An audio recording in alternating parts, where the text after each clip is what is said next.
ప్రవర్తించుచున్నాను, నాకు తీర్పు తీర్చుము. ఏమీ సందేహపడకుండా యెహోవా యందు నమ్మిక ఉంచి ఉన్నాను. ఇక్కడ 3 విషయాలు మనకి కనిపిస్తున్నాయి. ఒకటి యథార్థత కనిపిస్తుంది, రెండవది మనం సందేహపడకుండా అనే విషయం కనిపిస్తుంది, మూడోది నమ్మిక ఉంచు అనే విషయం కూడా మనకి కనిపిస్తుంది. ఈ 3 విషయాల్లో మరి దావీదు ఒక జీవితంలో ఈ కీర్తన దావీదు తనపై తప్పుడు ఆరోపణలు ఇచ్చిన సమయంలో రాశాడని బైబిల్ పండితులు తెలియజేస్తున్నాడు. కాబట్టి శత్రువులు తనను అపహాసం చేసినప్పటికీ కూడా దేవుని యందు తన హృదయము నిజాయితీగా ఉందని దావీదు దేవుని సన్నిధిలో మొరపెట్టుతూ విజ్ఞాపన చేస్తూ ఉన్నట్లుగా కూడా మనం ఈ యొక్క పరిశుద్ధ గ్రంథంలో చూడగలుగుతున్నాం. అయితే ఒకటి ఏంటంటే యథార్థవంతుడనే ప్రవర్తించుచున్నాను అంటే ఇక్కడ మంచి ఒక విషయం యథార్థత. మన ఉద్యోగంలో కావచ్చు, మన వ్యాపారంలో కావచ్చు, లేకపోతే మన చేతి వృత్తుల్లో కావచ్చు, లేకపోతే మన కుటుంబాల్లో అన్ని విషయాల్లో కావచ్చు, యథార్థత అనేది చాలా ప్రాముఖ్యమైన విషయం. మరి యోబు గురించి మనం చూసినట్లయితే యోబు 1వ అధ్యాయము 1వ వచనంలో మనం చూడొచ్చు, 1వ అధ్యాయం 8వ వచనంలో చూడొచ్చు, 2వ అధ్యాయము 3వ వచనంలో కూడా చూడొచ్చు. కానీ యోబు యథార్థవంతుడై ఉన్నాడంట. హల్లెలూయా. మరి యోబుకి మనకి తెలుసు అనేక శ్రమలు వచ్చినాయి. యోబుకి ఉన్న ఆస్తి పాస్తి, పిల్లలు, గొడ్లు, గోవు అన్నీ పోయినాయి. అయితే ఎక్కడ ఆయన యథార్థతను విడిచిపెట్టలేదు. మరి సాతాను అటు ఇటు తిరుగుతూ ఒకసారి దేవుని సన్నిధికి వెళ్ళి నిలబడినప్పుడు ఆ భూలోకంలో యోబు అని ఆయన గురించి నువ్వు ఆలోచన చేసావా అంటే ఆయన గురించి మంచి సాక్ష్యం ఏమి ఇచ్చాడంటే ఆయన యథార్థవంతుడై తన దేవుని యందు భయభక్తులు కలిగిన వాడై చెడుతనమును విసర్జించిన వాడై అనే విషయాలు మనం చూస్తూ ఉంటాం. మన కొరకు కూడా ఇతరులు సాక్ష్యం ఇచ్చేటప్పుడు ఈ గొప్ప యథార్థత కలిగిన సాక్ష్యం మనకి ఇచ్చేవారు కావాలి. ఒకరోజు నేను పాస్పోర్ట్ చేయించుకోవడానికి ఎస్పీ ఆఫీస్లోకి వెళ్ళినప్పుడు అక్కడ డేవిడ్ రాజు గారని మా చర్చిలో ఒక ఆయన ఉండేవారు. ఆయన గురించి నేను మంచి సాక్ష్యం ఏంటంటే మీ పాస్పోర్ట్ అన్నీ కరెక్ట్గా ఉంటే కానీ ఆయన సంతకం పెట్టరు, మీకు పాస్పోర్ట్ రాదు. కాబట్టి ఆయన చాలా ఆనెస్ట్గా ఉంటారు, చాలా యథార్థంగా పనిచేస్తారు అని చెప్పినప్పుడు నేను చాలా ఆనందించాను, చాలా సంతోషించాను. కాబట్టి ఆయన ఎంతగానో జీతంలో తనకు వచ్చిన జీతం ద్వారా కుటుంబాన్ని పోషించి పిల్లల్ని చదివించి ఉన్నప్పుడు యథార్థతతో తన ఉద్యోగం చేస్తున్నప్పుడు దేవుడు తనను విడిచిపెట్టలేదు. కానీ అద్భుతమైన రీతిగా ఆయన మరి పోస్టల్ కాలనీలో మంచి సైట్ కొనుక్కొని మరి ఎన్నో కష్టాలు బాధలు పడి పిల్లల్ని చదివించి మరి ఈరోజు ఆ యొక్క పోస్టల్ కాలనీలో మంచి 3 ఫ్లోర్లు మరి బిల్డింగ్ కట్టి పిల్లలు కూడా మంచి ఉన్నతమైన స్థితిలో ఉండడానికి దేవుడు సహాయం చేశాడు. కాబట్టి ప్రియమైన దేవుని బిడ్డలారా, మనల్ని దేవుడు కూడా అలాగే ఉండడానికి పుట్టించాడంటే ప్రసంగి గ్రంథంలో మనం చూసినట్లయితే 7వ అధ్యాయము 29వ వచనంలో అంటాడు, నరులను నేను యథార్థవంతులుగా పుట్టించానని. కాబట్టి మనం ఉన్న స్థితులు పరిస్థితులు బాగోలేనప్పుడు మన యథార్థతను విడిచిపెట్టకుండా దేవుని వైపు చూడాలి. అందుకనే సామెతల గ్రంథంలో మనం చూసినట్లయితే మరి సామెతలు సొలొమోను రాసిన సామెతలు 14వ అధ్యాయము 11వ వచనంలో ఈ రీతిగా ఉంది. మనం ఒకసారి చూస్తే భక్తిహీనులు ఇల్లు నిర్మూలమగును, యథార్థవంతుల గుడారము వర్ధిల్లును అనే విషయాన్ని మనం ఇక్కడ చూస్తున్నాం. దేవుడు మనల్ని వర్ధిలింపజేసే దేవుడండి, మనల్ని నిబ్బరంగా ఉంచే దేవుడు అండి. అందుకనే మరి ఆదికాండంలో అబ్రహాముతో దేవుడు అంటున్నాడు 17వ అధ్యాయం 1వ వచనంలో దేవుని సన్నిధిలో నిందారహితుడవై ఉండమని. కాబట్టి మనం ఎక్కడ ఉన్నా లోకంలో మన ఉద్యోగంలో మన వ్యాపారంలో అన్నిటిలో మనం ముందుకు వెళ్తున్నప్పటికీ కూడా మనం అక్కడ యథార్థంగా ఉండాలి. మన దేవుని సన్నిధిలో కూడా యథార్థత అనేది చాలా ప్రాముఖ్యమని మనం అర్థం చేసుకుందాం. రెండవదిగా మనం ఆలోచన చేస్తే ఇక్కడ సందేహపడకుండా అనే విషయాన్ని మనం చూస్తున్నాం. కాబట్టి సందేహం అంటే మన జీవితంలో ఎప్పుడు కూడా విశ్వాసంలో నుండి బయటికి పడిపోకుండా అవిశ్వాసంలోకి పడిపోకుండా మనం ఉండాలి. అందుకనే మనం ఆలోచన చేస్తే మత్తయి సువార్త 14వ అధ్యాయంలో చూస్తే మరి అక్కడ ఒక మాట మనకు కనిపిస్తుంది. మత్తయి సువార్త 14వ అధ్యాయంలో మనం చూస్తే 31వ వచనంలో మనం చూస్తే చక్కగా మనకు కనిపిస్తుంది. పేతురు గారు యేసుక్రీస్తు ప్రభువారు నీటి మీద నడుస్తూ ఉన్నప్పుడు ఫస్ట్ అక్కడ ఉన్న శిష్యులందరూ భూతం అనుకున్నారు. తర్వాత యేసుక్రీస్తు దగ్గరికి వచ్చి నేనే అని ఆయన చెప్పినప్పుడు ధైర్యం తెచ్చుకోండి అని చెప్పినప్పుడు పేతురు చూసి అంటున్నాడు, ప్రభా నీవే అయితే నేను నీళ్ళ మీద నడుస్తాను అని నాకు సెలవిమి అని అంటే అనగానే ఆయన అన్నాడు, పేతురు రమ్మనగానే ధోని దిగి యేసు యొద్దకు వెళ్ళుటకు నీటి మీద నడుస్తూ ఉన్నాడు.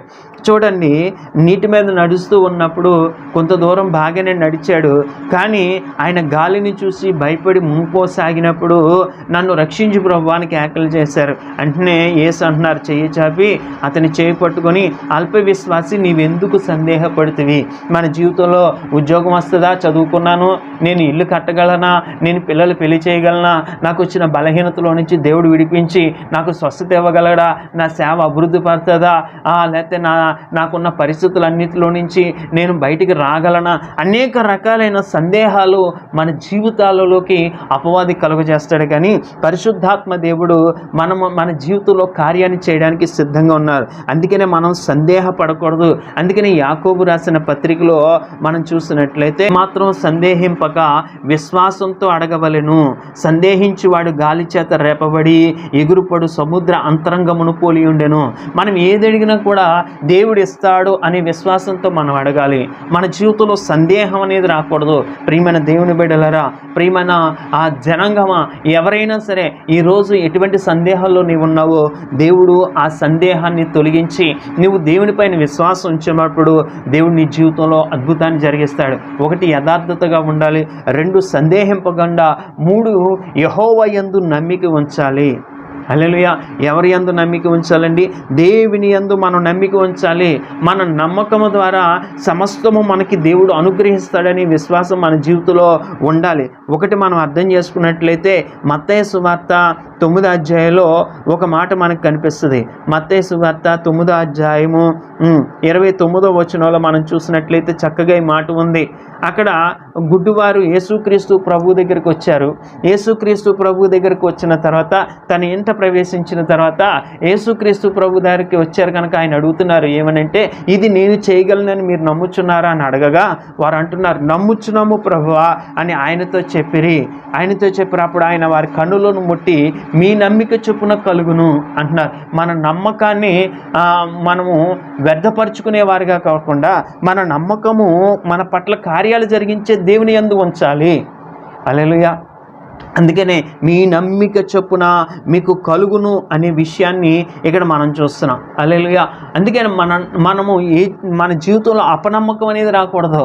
విశ్వాసం ఉండాలి, నమ్మికతో ప్రభువుని అడగాలి. అడిగినప్పుడు ఆయన ఏదన్నా దయచేయగలడు. ఆయనకి అసాధ్యమైనది ఏమీ లేదు. ఆయనకి సమస్తం సాధ్యమే. మన పట్ల ఒక అద్భుతమైన కార్యం చేయడానికి దేవుడు సిద్ధంగా ఉన్నాడు. నీ యథార్థతను విడిచిపెట్టుకోకుండా, నీ యొక్క సందేహాన్ని పడిపోకుండా నమ్మిక దేవుని యందు ఉంచాలి అని దేవుని లేఖనంలో మనం చూస్తున్నాం. సామెతల్లో ఈ మాట ఉంది. ఈ సామెతలలో మనం చూస్తే సొలొమోను మహారాజు ఈ మాట రాస్తూ ఉన్నాడు. సామెతలు 3వ అధ్యాయము 5వ వచనంలో మనం చూస్తే చక్కగా ఈ మాట ఉంది. ఏమిటంటే, నీ స్వబుద్ధిని ఆధారం చేసుకున్నాక నీ పూర్ణ హృదయంతో యెహోవా యందు నమ్మిక ఉంచు. హల్లెలూయా.